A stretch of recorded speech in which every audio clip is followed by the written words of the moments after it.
ముఖ్యంగా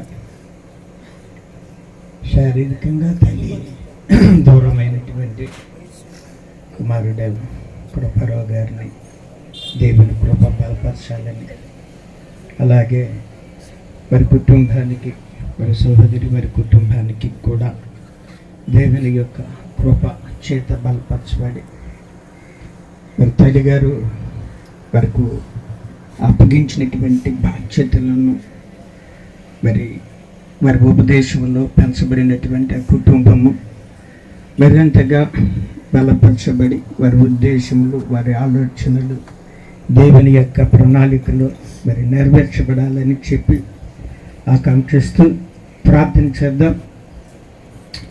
తల్లిగారు 2 మాటలు నేను చెప్తే జ్ఞాపకం చేసుకుంటాను. వారికి ఉన్నటువంటి యెహోషువ గారు మరి